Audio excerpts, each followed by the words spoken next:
Kali ini Vo Channel akan membahas 8 hal tentang negara Vatikan. Langsung saja bosku, tonton videonya. 1. Negara terkecil di dunia. Negara merdeka ini hanya seluas 44 hektar, sangat kecil ya bosku. Warganya juga hanya 842 orang, sehingga sekaligus Vatikan menjadi negara berpenduduk paling sedikit. Negara Vatikan memiliki gelar untuk sejumlah hal, misalnya sebagai tempat keberadaan karya seni paling terkenal sedunia. Ada juga yang menyebutnya sebagai tempat yang paling spiritual bagi umat beragama Katolik. Tapi yang jelas negara Vatikan negara paling kecil sedunia, walaupun terkecil. Negara itu memiliki kantor pos sendiri maupun perangko, stasiun kereta, stasiun radio, bendera, dan lagu kebangsaan. Bahkan negara Vatikan mencetak sendiri mata uang euro mereka yang diberi gambar kepala paus. 2. Koleksi terbesar lukisan. Museum Vatikan didirikan pada awal abad ke-16 oleh Paus Julius II. Tempat itu menjadi rumah bagi salah satu koleksi seni terhebat sedunia. Di dalamnya ada kira-kira 70.000 karya seni, sekitar 20.000 diantaranya dipajang. Kira-kira 4 juta pengunjung setiap tahun datang mengagumi karya-karya utama, semisal Langit-Langit Kapel Sistine yang dilukis oleh Michelangelo. 3. Warga kelahiran luar negeri. Perlu lebih dari sekedar kelahiran di Vatikan yang membuat seseorang menjadi warga negara. Bukan juga sekedar memiliki orang tua yang warga Vatikan. Untuk menjadi warga negara, seseorang harus bekerja di sana. Kewarganegaraan tidak dijamin berdasarkan tempat kelahiran, tapi hanya mereka yang bekerja di sana. Dengan itu, jika seseorang kehilangan pekerjaannya, maka kewarganegaranya pun dicabut. Dan orang-orang yang bukan warga manapun secara otomatis menjadi warga negara Italia.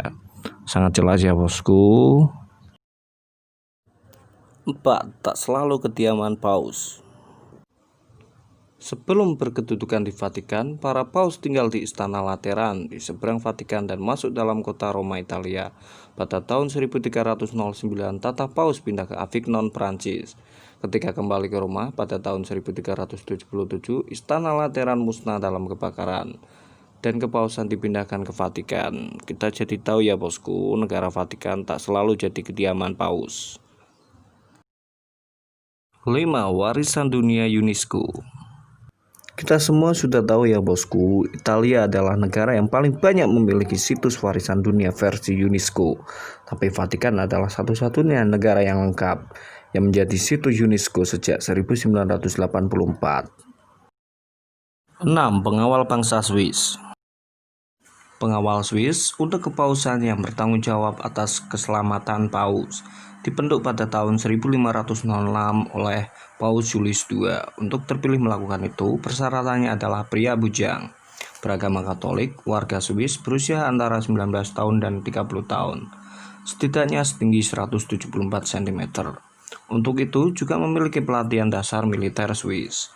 Mereka biasanya terlihat menjaga titik-titik pemeriksaan dan ikut serta dalam upacara-upacara.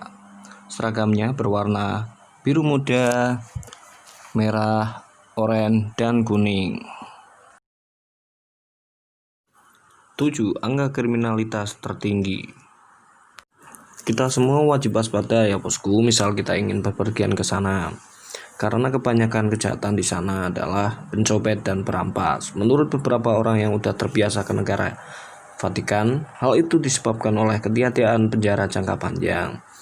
Tapi ada juga kejahatan-kejahatan besar. Pada tahun 2007, Vatikan pertama kalinya memiliki kasus terkait narkoba ketika seseorang pegawai kedapatan memiliki kokain. Dan sebelumnya ada juga pada tahun 1998, komandan pengawal Swiss yang baru dilantik dan istrinya dibunuh. Sebelum lanjut ke 8, jangan lupa ya bosku, subscribe, like, komen, dan share ya bosku. 8. Hari Rabu istimewa. Ada beberapa kesempatan untuk langsung melihat paus, yaitu hari Rabu, sekitar jam setengah 11 pagi, ketika ia bergerak melalui alun-alun Santo Petrus dan berbicara kepada publik menggunakan beberapa bahasa. Lalu diakhiri dengan pemberian berkat bagi orang-orang yang sedang berhimpun. Untuk menghadirinya perlu memesan tiket. Tiket pesanan itu nantinya diambil dari pengawal Swiss di pintu perunggu Vatikan.